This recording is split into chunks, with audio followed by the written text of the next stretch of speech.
Hello everyone, সকলে কেমন আছো? তো আমি তো গেছিলাম বাড়িতে, আগের ভিডিওতে শেয়ার করেছিলাম।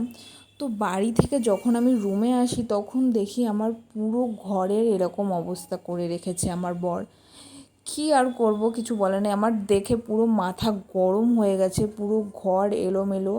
আর ব্যালকনিতে এরকমভাবে জামা কাপড় কেচে মেলে রেখে চলে গেছে, কোনো ঠিকমতো কোনো কাজ করেনি, কিছু না। তো অন্যবার যখন বাড়িতে যাই 3-4 দিন থাকি কিংবা এক সপ্তাহ থাকি, এতটা খারাপ অবস্থা করে না। কিন্তু এইবার এতটা খারাপ অবস্থা করেছে। এই যে জামাগুলো এসেছিলো আমার পার্সেল, খুলে খুলে আমাকে ভিডিও কলে দেখিয়েছে, আর এরকম খাটের ওপর রেখে চলে গেছে। একটু সুন্দর করে গুছিয়েও রাখেনি। কী আর বলবো। তো সকাল সকাল আমরা ওখান থেকে বাড়ি থেকে বার হয়েছিলাম। তো চলে এসেছিলাম 9:10টার মধ্যে। আর দিনটা ছিল খুবই মেঘলা ওয়েদারের মধ্যে, মাঝে এত পরিমাণে বৃষ্টি হচ্ছিল রাস্তাতে।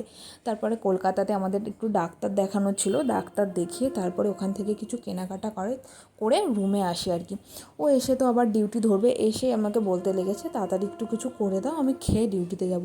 আমার তো এই কথাটা শুনে আরও মাথা গরম হয়ে গেছে। তোমরা তো সবাই ভালো করে জানো কোথা থেকে আসলে রুমে হঠাৎ করে সেই রান্নার ঝামেলা, মাথা খারাপ হয়ে যায় আর কি। তো একদমই ভালো লাগে না আর কি রান্না করতে, তবুও করতে হয় বাধ্যতামূলক। তো শরীরটা ছিল ভীষণই ক্লান্ত, জার্নি, তারপরে রাস্তায় একটু কিছু হালকা পাতলা খেয়েছিলাম। এসে যদি আবার ভাত রান্না করতে হয় তো মাথা তো অটোমেটিক গরম হবে, আর তার ওপর যদি হয় ঘরের এরকম অবস্থা। তো আমি এসেই ফার্স্টে আমি বাথরুমে গিয়ে চেঞ্জ করে তারপরে ফ্রেশ হয়ে তারপরে আমি আগে বেড গোছাতে লেগেছি, কারণ আমার বেড না গোছানো থাকলে আমার মাথাটা গরম হয়ে যায়। তো এই দেখো, এই বোর্ডটা খাটের ওপর রেখে দিয়েছে, হয়তো ল্যাপটপ চালিয়েছিল, তো এখানেই রেখে দিয়েছে। এগুলো ঠিক করে গুছিয়ে রাখা বা কিছুই না। এক সপ্তাহের জন্য বাড়ি গেছি, আর ঘরের লাইটটাও এতটা ডিস্টার্ব করছে, তোমরা এই ভিডিওটা দেখলে বুঝতে পারবে, এই ক্লিপটা দেখলে, এই বেড গোছানোর ক্লিপটা দেখলে বুঝতে পারবে। এটা একবার নিভছে জ্বলছে। তো কী আর করবো, চারিদিকে অগোছাল হয়ে গেছে। আর আমি বাড়ি গেছিলাম, তার আগে এই বেড কভারটা পেতে গেছিলাম। তো ঘরে আর যেহেতু বেড কভার আমার ছিল না, আর আমি অনলাইন থেকে একটা বেড কভার অর্ডার করেছিলাম, তো এক সপ্তাহের মধ্যেও আসেনি, জানি না ওটা কবে আসবে। তো ওর ফোন থেকে অর্ডার করেছিলাম, সেই জন্য দেখতেও পাইনি। তো আমি ভেবেছিলাম ওটা আসলে ওকে ওটা পাততে বলবো। তো ওটা তো পাতা তো দূরের কথা, ও দেখেও নি ওটা কত দূর পার্সেলটা রয়েছে। যাই হোক, নতুন একটা বেড কভার কিনে আপাতত ওটা পেতে রেখেছি, তারপরে নতুন একটা কিনে পাতবো ভেবেছি।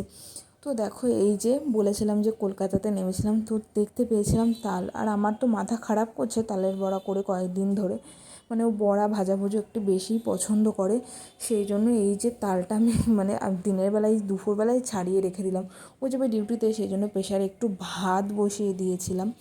তো একটু ভাত আর ডিমের অমলেট বললো একটু খেয়ে আমি বেরিয়ে যাই, তারপর আমি 2 ঘন্টার মধ্যে বাড়ি চলে আসবো।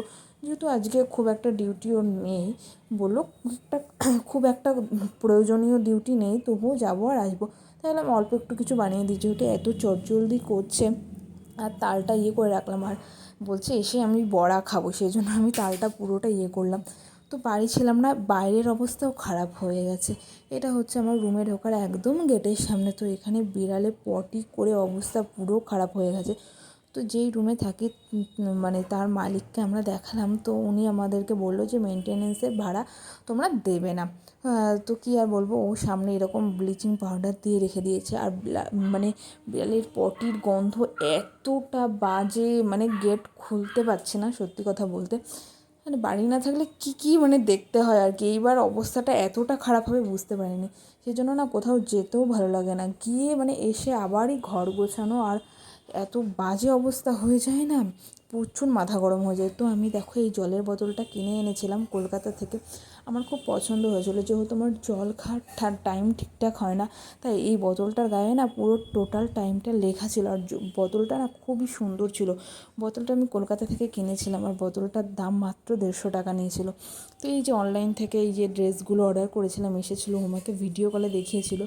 তো আমি বলেছিলাম যে ভালো না হলে রিটার্ন করে দেবে। তো এটা এত বড় সাইজ এসেছে, এক্সেল। ও জানে আমি এম সাইজ পরি, তবুও রিটার্ন করেনি। এটা আরও আমার মাথা গরম হয়ে গেছে। তো কোয়ালিটি ভালো, বাট বড় এসে, দেখা যাক, রিটার্ন করতেও পারি। আর টাইম না সত্যি কথা 7 দিন পেরিয়ে গেছে, হয়তো আর রিটার্ন হবে না। এক্সচেঞ্জও হবে না, রিটার্ন হবে না। তো এই জামাটা খুব সুন্দর এসেছিলো, এটা আমার গায়ে পুরো টোটাল ফিটিংস হয়েছিল। আর ব্লু কালার আমার এমনিতেই ফেভারিট।